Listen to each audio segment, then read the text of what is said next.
Урматтуу Москва шаарындагы мекендештер, Medical Amir клиникасы төмөнкүдөй кызматтарды көрсөтөт. Баса, бизде стоматология кызматы 24 саат бою дем алышсыз иштейт. Эң башкысы, бардык кызматтарга алдын ала жазылсаңыз, 10% арзандатуу бар. Стоматологиянын бардык кызматтары: гинеколог, уролог, хирург, травматолог, проктолог, флеболог, пластикалык хирург, терапевт, невролог, аллерголог, дерматолог, лор-врач, эндокринолог, педиатр, лечебный массаж, УЗИ, ЭКГ, тиштен рентгени. Мындай мүмкүнчүлүктү колдон чыгарбаңыз. Медицинанын ар бир тармагы боюнча кесипкөй адистер бар. Оору деген 10 тоодон арылып, шыпа таап кетиңиздер.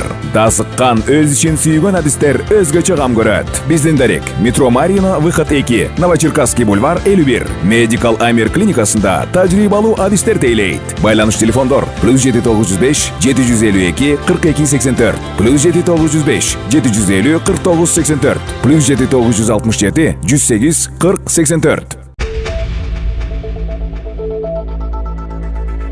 Орусиядагы кыргыз диаспорасы Москвада теракт коркунучу бар экенин эскертти. Орусиядагы кыргыз диаспора кеңешинин төрагасы Кубанычбек Осмонбеков видео кайрылуу жасап, Москвада теракт коркунучу бар экенин эскертти.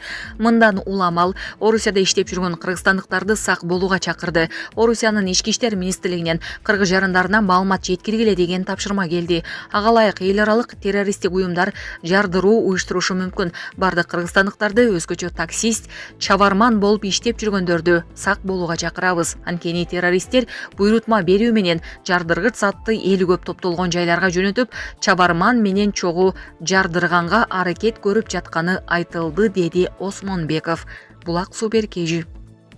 Маданият министри эгемендик күнүндө ырдай турган орусиялык кырчылар тууралуу комментарий берди. 31 августта өлкөнүн эгемендүүлүк күнүнө карата Бишкектеги Ала Тоо аянтында кыргыз эстрада жылдыздары жана чет элдик өнөрпоздордун катышуусунда гала-концерт өтөрү кабарланган. Ага Стас Михайлов, Филипп Киркоров, Люся Чеботина, Босон тобу жана италиялык кырчы композитор Ингрид катышары айтылган болчу. Маданият, маалымат, спорт жана жаштар саясаты министри Алтынбек Максутов эгемендик күнү ырдай турган орусиялык кырчылар тууралуу Кабар улуттук маалымат агенттигине маек берди. Министр орусиялык кырчылардын тобу Кара Кыргыз автономдуу облустунун түзүлгөндүгүнүн 100 жылдыгына жана эгемендик күнүнө карата келип ырдап берүү тууралуу өздөрү демилге көтөргөнүн айтты.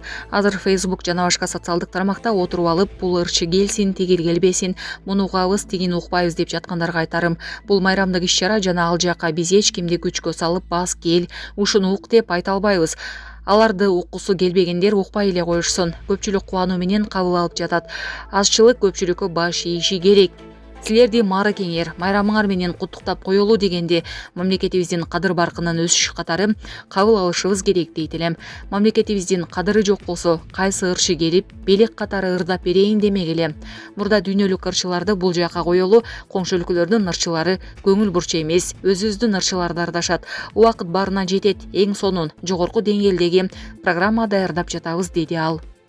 Ушул тапта социалдык тармакта концертте келе турган чет өлкөлүк белгилүү ырчыларды каржылоо маселеси кызуу талкууланып жатат. Президенттин администрациясынын маалыматтык саясат кызматынын жетекчиси Дайырбек Орунбеков ырчылар Кара Кыргыз автономдуу облустун 100 жылдык мааракесин куттуктап келгени жатышканын, аларга гонорар төлөнбөй турганын айткан.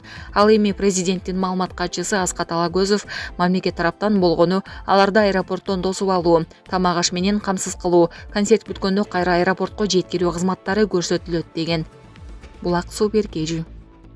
Өзбекстанда узун сакал койгондорго айыппул салынууда. Өзбекстанда сакал койгон эркектерге айыппул салынып жатат. Бийлик өкүлдөрүнүн айтымында сакал адамдын тек жайын аныктоого кыйынчылык жаратууда.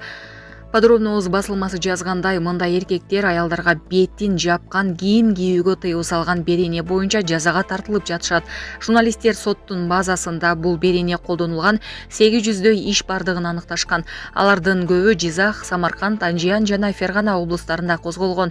Эгер эркектер сакалдарын алуудан баш тартса, аларды бейбаштыкка же тартип коргоочуларга баш ийбеген үчүн айып ташары маалым болду. Коомдук жайларда жүзүн жаап жүрүүгө тыюу салган өзгөртүүлөр Административдик жоопкерчилик тууралуу кодекске былтыр октябрда киргизилген.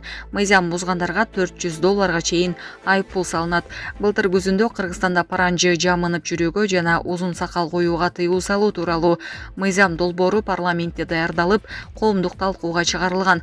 Ал эми Тажикстанда 20-июнда президент Эмомали Рахмон улуттук маданиятка жат кийимди сатууга, өлкөгө алып кирүүгө жана коомдук жайларда кийип жүрүүгө тыюу салууну караган мыйзамга кол койду. Булак Азаттык. Маданият министрлиги ЖМК социалдык тармактагы жалган маалымат үчүн айып салууну сунуштады. Маданият, маалымат, спорт жана жаштар саясаты министрлиги жалпыга маалымдоо каражаттарында интернет тармагындагы сайттын социалдык тармактарындагы баракчасында жалган маалымат үчүн айыппул салууну сунуштады. Министрлик иштеп чыккан укук бузуулар жөнүндө кодексине өзгөртүүлөрдү киргизүү тууралуу мыйзам долбоору 27 августта коомдук талкууга коюлду. Документке ылайык жалпыга маалымдоо каражаттарында интернет тармагындагы сайттын социалдык тармактарын колдонуу менен жалган маалымат таркаткан жеке жактарга 100 000 сом, юридикалык жактарга 200 000 сом айып пул салуу сунушталды. Мыйзам долбоору коомдук кызыкчылыктарды, жарандардын укуктарын жана эркиндиктерин коргоо, маалыматтык коопсуздукту камсыздоо максатында сунушталып жатканы айтылат. Булак Суперкейжи. Telegram каналынын популярдуулугу анын негиздөөчүсү Павел Дуров Францияда кырмалгандан кийин 1 суткада 4%га өскөн. Бул тууралуу чет элдик басылмалар жазышты. Андагы маалыматка караганда, мурда Telegram мессенджери App Store тиркемесинин рейтингинде 18-орун болсо, учурда 8-катарга көтөрүлгөн. Тактап айтканда, Telegram мессенджерин жүктөгөндөрдүн саны 4%га көбөйгөн. Бул рейтинг орнотуулардын саны менен гана эмес, жүктөө ылдамдыгы, ошондой эле башка факторлор менен да аныкталат. Беле кетсек, 24 августта Павел Дуров Париждин Лебуж аэропортунда кырмалган. Ал Парижге кечки тамактан үчүн барганы айтылган. Ошондой эле Telegram мессенджеринин негиздөөчүсү 12-июнда Ысык көлгөдө келип кеткен. Ал жергиликтүү PR менеджерлери менен жолугуп, анда Telegram тиркемесинин ишин жакшыртуу жолдору талкууланганын билдирген.